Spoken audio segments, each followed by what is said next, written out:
So The Big Sick is a romantic comedy starring Kumail Nanjiani and Zoe Kazan, and it was directed by Michael Showalter. It was written by Kumail Nanjiani and his wife, Emily V. Gordon. Kumail plays himself in the movie, which I thought was really interesting, and it's not even like he plays a version of himself like other comedians do. He just straight up is himself. The opening scene is an announcer going, "And ladies and gentlemen, welcome Kumail Nanjiani to the stage." So the movie is about how the two of them met and the challenges that they had to overcome in the beginning. Kumail meets her at one of his stand-up shows and they immediately hit it off. They start dating, they eventually develop pretty intense feelings for each other, and then Emily gets pretty sick. I've been a longtime fan of Kumail Nanjiani. I think his stand-up is some of the best out there. One of my favorite parts of Silicon Valley, him and Martin Starr, their banter on that show is absolutely hilarious. Central Intelligence, he played a security guard. I also have a soft spot for stand-up comedians. I just love movies about a stand-up working really hard to get better at his craft. Kumail wrote this movie. Kumail's the main character in this movie. It's about Kumail's life, so it was probably pretty easy for him to get into character, but that didn't mean I didn't enjoy watching his performance. I thought he was great in this movie. Also in the movie is Zoe Kazan playing Emily, Kumail's real-life wife. While Kumail may have had an easier time getting into character, Zoe Kazan was working an uphill battle the entire time.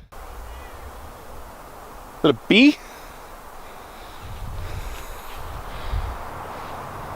What's interesting about her performance, not only is she playing a real person, she's playing the main character's wife, the woman who wrote the movie, and someone who was intimately involved in getting the movie made. She was so charming, she was delightful to watch, she was funny, she was so cute. Everything about her performance was great. And the chemistry these two have is off the charts. The way that they talk to each other, the way that they just can joke around with each other felt so real. It felt like two people who knew each other really well, who were just making jokes because they knew they could make the other person laugh. And there's a lot of awkward moments in this film. To get the timing of awkward down right, you have to know the other person really well. They also have some absolutely gut-wrenching fights in this movie. I believed every second of their interaction. They felt like a real couple. This movie boasts a stellar supporting cast. Anupam Kher and Zenobia Shroff play Kumail's parents. Adil Akhtar plays Kumail's older brother. Kumail is from Pakistan and he does have very traditionalist Pakistani parents, so I can imagine that these characters are pretty true to form, especially since they're based off of his real-world parents. But a lot of times in a movie like this, they'll overdo the cultural differences just to get an extra laugh, and that never happened in The Big Sick. I really appreciated that. It felt very natural. They felt like a real family. There was a bee on my fly cam. I don't like bees. The performances everyone's going to be talking about coming out of this movie are Ray Romano and Holly Hunter. They play Emily's parents. My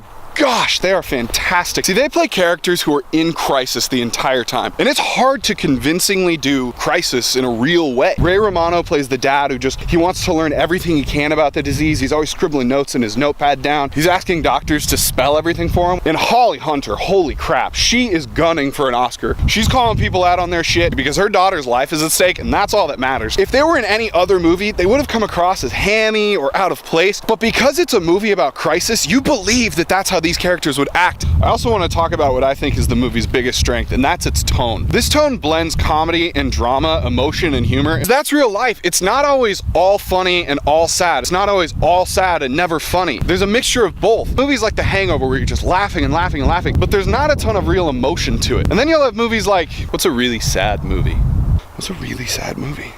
I think a perfect example of this, Kumail and Emily's character are fighting, and it is brutal. They are saying things that are horrible to each other, and Emily is rooting around the apartment. She just goes, "Where are my fucking shoes?" Because that's real life. I've been in those fights where you're screaming at each other and someone says something you can't help but laugh. This isn't some simple romantic comedy either. There's a ton going on. Kumail's stand-up career, the friends Kumail has in the stand-up community, Emily's parents and their relationship, Kumail's parents and their relationship, Kumail's mom constantly trying to set him up in an arranged marriage, the relationship dynamic between Emily and Kumail, the relationship dynamic between Emily's parents and Kumail. But it never felt cluttered. I was never sitting there going, why do I care about these characters? Even with so much going on, the movie never loses focus. Director Michael Showalter deserves some serious credit because he did a great job at weaving all these storylines together and making them matter. To wrap it up, The Big Sick was one of my favorite movies of this year. I think we're gonna look back on it in 10 years and go, that is an absolute classic. Not just in terms of it being a romantic comedy, but in terms of it being a film in general. This movie was incredible. I really do believe that this movie is gonna be able to stand on its own with When Harry Met Sally, You've Got Mail, Sleepless in Seattle. It's that good. This is one of the best romantic comedies I've ever seen, and it's without question the best movie of the year.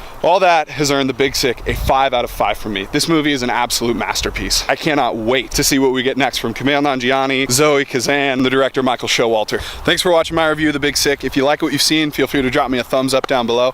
Also down below, I have a link to my full written review if you want to know more of my thoughts on The Big Sick. And if there's a movie you want me to review, feel free to leave a comment and hopefully I'll add it to my list. Thanks, guys.